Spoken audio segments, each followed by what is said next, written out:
Kalender liturgi tanggal 25 Juni, Jumat Pekan Biasa ke-12. Pembacaan dari Kitab Kejadian.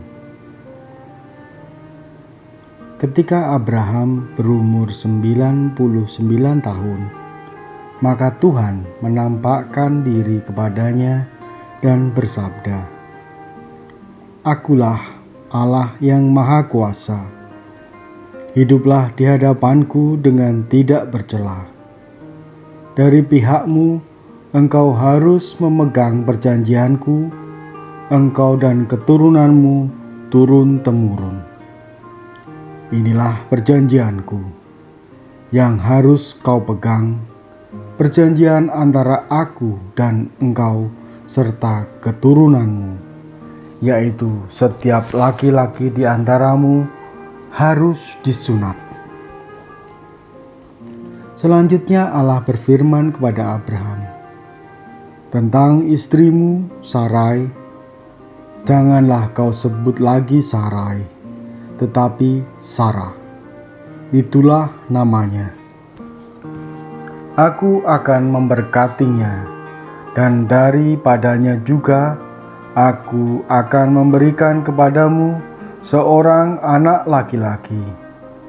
Bahkan aku akan memberkatinya, sehingga ia menjadi ibu bangsa-bangsa. Raja-raja berbagai bangsa akan lahir daripadanya." Lalu tertunduklah Abraham dan tertawa, serta berkata dalam hatinya, "Mungkinkah bagi seorang yang berumur 100 tahun dilahirkan seorang anak?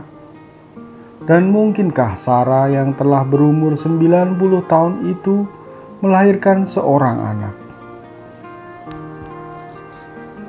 Dan Abraham berkata kepada Allah, sekiranya Ismail diperkenankan hidup di hadapanmu." Tetapi Allah bersabda, "Tidak, istrimu Sarahlah yang akan melahirkan anak laki-laki bagimu, dan engkau akan menamai dia Ishak. Aku akan mengadakan perjanjianku dengan dia menjadi perjanjian yang kekal untuk keturunannya. Tentang Ismail, aku telah mendengarkan permintaanmu. Ia akan kuberkati, kubuat beranak cucu dan sangat banyak.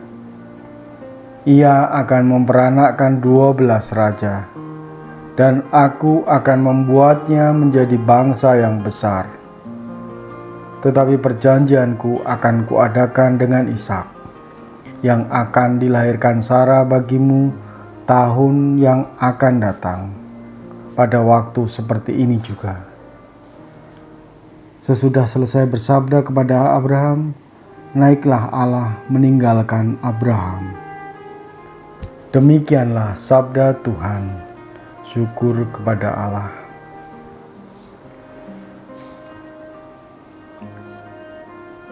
Inilah Injil Yesus Kristus menurut Matius.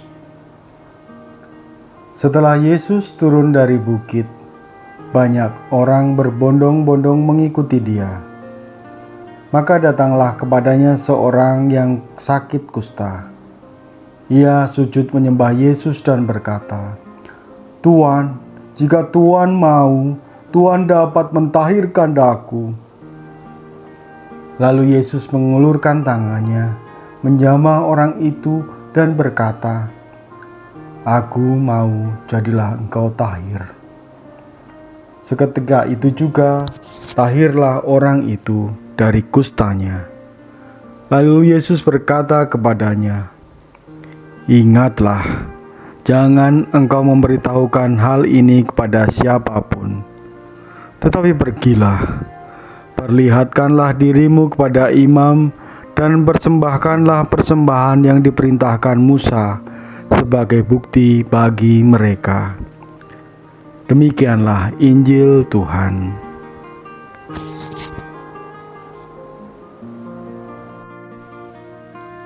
Renungan Jumat 25 Juni 2021. Mungkinkah bagi seorang yang berumur 100 tahun dilahirkan seorang anak?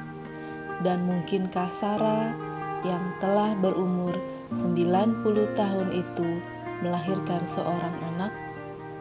Abraham merasa belum percaya bahwa Allah akan memberikan yang paling mulia bagi sepasang suami istri yang sudah lanjut usia itu.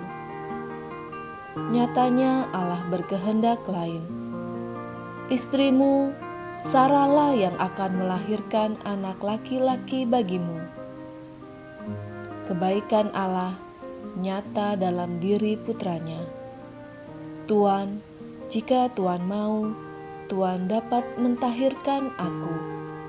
Si kusta yang sakit datang kepada Yesus dengan segala keterbatasan dan kelemahannya. Ia berkeyakinan bahwa Yesus dapat mentahirkannya. Suatu sikap yang baik dari orang kusta ini adalah ia mau membuka diri, mengakui segala keterbatasan dengan rendah hati dan percaya bahwa Yesus akan menolongnya. Lalu Yesus menjamah dan ia pun sembuh. Doa yang disampaikan orang kusta itu kiranya dapat menginspirasi kita untuk berdoa secara benar dan tidak memaksa Allah. Ya Tuhan, sekiranya Tuhan dapat mentahirkan aku, suatu ucapan yang keluar dari kerendahan hati yang percaya akan kuasa Tuhan. Sebagai orang beriman, kita diingatkan kembali bahwa doa yang kita ucapkan harus dengan tulus tanpa tujuan tertentu. Maka kita harus mulai belajar mendengarkan daripada banyak bicara. Apakah kita selama ini sudah berdoa dengan iman yang benar kepada Tuhan? Marilah berdoa. Ya Tuhan, berilah kami iman yang benar dan kepercayaan yang teguh, agar kami mampu menanggapi panggilan-Mu. Amin.